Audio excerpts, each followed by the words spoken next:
rules that impoverish. The state has sponsored and endorsed the eviction of people from their land. Dispossessing people had awful consequences, eliminating their independence and forcing them into unsafe, menial jobs. Dispossession and its consequences have definitely helped to make and keep people poor. The rules the state enacts and enforces often have the same effect. They're rigged in favor of wealthy groups and individuals. They're rigged in favor of upper and middle class values and norms and preferences. And so they tend to exclude and impoverish people who don't measure up. Occupational licensing laws are an obvious culprit. Such laws might keep a poor person from running an inexpensive, unlicensed cab service, perhaps because she lacks an astoundingly expensive permit, part of a monopolistic system that seeks to raise the incomes of existing cab drivers and taxi companies. They might punish her if she provides hair care services without obtaining an expensive license, even though the upfront cost, in both money and time, of obtaining such a license may exclude her working in her chosen occupation, and even though her customers might be perfectly happy to pay for her services. A variety of rules will stop her from selling drugs outside of a licensed pharmacy. A whole range of business and other licensing requirements might keep her from opening a mobile hot food stand on the corner of a busy street. Requirements that, again, function especially as protections for people doing the kind of work she wants to do and who want to keep newcomers from doing the kind of work they're doing.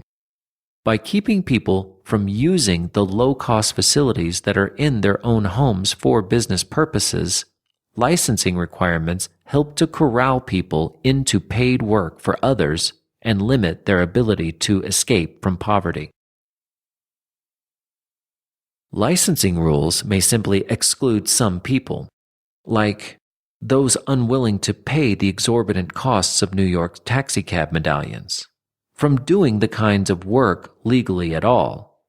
They may place absolute limits on the numbers of people who can offer certain kinds of goods or services in particular regions. But even when they don't, they may effectively accomplish the same thing. When, for instance, they make costs of entry high and penalize small-scale work by requiring costly equipment, facilities, or training, they keep poor people who could otherwise work for themselves from doing so, forcing them to remain poor and likely dependent on accepting the indignities associated with low-wage work for other people. Doubtless, many of the people who put requirements like this in place are well-meaning. Elites are hardly always well-meaning, however. For instance, during the Industrial Revolution, some members of the English elite said clearly that they supported regulations that would effectively deny poor people the option of working for themselves, so that they would be compelled to accept otherwise undesirable factory work. Maybe bureaucrats, regulators, and legislators want to make economic life more orderly. Perhaps they naively believe they're helping poor people. Or maybe they just want to raise money for a city government. Even when regulators' motives are benign, though, the actual effect of their choices is often to pressure people into entering work environments that lack the freedom and flexibility of working for themselves. Whatever the goals of those who put them in place, these state mandates make it harder for poor people, people who lack a lot of startup capital, people who aren't well connected, to generate income and acquire work experience, especially working for themselves, which, for all its risks, can be a lot more free and rewarding than working in a vulnerable, low-wage job for someone else. This is all fairly typical of what the state does time after time. Legislation and regulation ensure that maintaining your standard of living by working for yourself costs more than it would without the state's interference. Because of what the state does, it becomes harder to avoid working for other people and submitting to the hierarchical impositions and petty tyrannies of the workplace. The problem isn't just with the limits occupational licensing requirements place on poor people either. Think about the massive attention governments often pay to land use. By controlling what can be built where, zoning rules and building codes drive up the costs of both commercial and residential construction. Higher costs make it harder for people to find affordable housing, both because people have less income to spend if they have to use a lot of their money to pay for housing, and because the price of commercial real estate is kept artificially high. Those costs also make it harder for poor people to perform work that requires access to commercial space. Of course, zoning laws often keep them from using their homes for commercial space, and often from sharing homes with large groups of friends just because they don't happen to be the friends' biological relatives. As always, it's a good idea to ask who benefits. I think it's pretty clear that the primary beneficiaries of such laws are people who build and sell real estate. As long as prices in their industries are artificially elevated, their pockets are comfortably padded.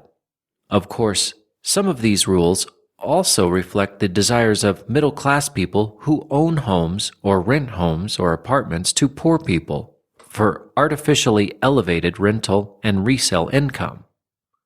Real estate developers and their hangers-on are often the most powerful people in a city or county, and many homeowners are likely to prove vocal allies for developers. So it shouldn't be very surprising that their views carry more weight with local government authorities than those of poor people, or indeed of those in search of inexpensive housing and commercial space. Not surprisingly, the pattern is familiar. Established interests with money and power sell governments, the public, and perhaps even themselves on the idea that measures that will unfairly feather their own nests are really for everyone's benefit. If there were not a state apparatus for these self-interested plutocrats to capture, this kind of betrayal of poor people's interests wouldn't even be possible. The profits which laws and regulations generate for developers and existing residential homeowners are the main reasons these constraints are in place, I suspect. But also at work here, I think, is a reflexive desire to enforce conformity, that many people just shouldn't live together. I wouldn't want to set foot in a salon that looked like that. The assumption that middle-class legislators and bureaucrats are better judges of what's good for people than the people themselves serves as a convenient excuse for demanding conformity, even if, along the way, doing so increases poverty and inconvenience. Suppose someone wants to repair cars at home, or reduce food costs by growing a garden in their front yard. Busybody neighbors can frequently insist that she be fined for doing so. After all, potential buyers might not be willing to pay as much for their homes if they realize they won't be able to avoid the sight of an inoperable car or a flourishing garden. There's something bizarre about this kind of reasoning in any context. After all sorts of things might influence someone's interest in buying a particular home. The opening of a new factory or a new school might lead people to move from one part of town to another, for instance, and make work in other parts of town less attractive than it might previously have been.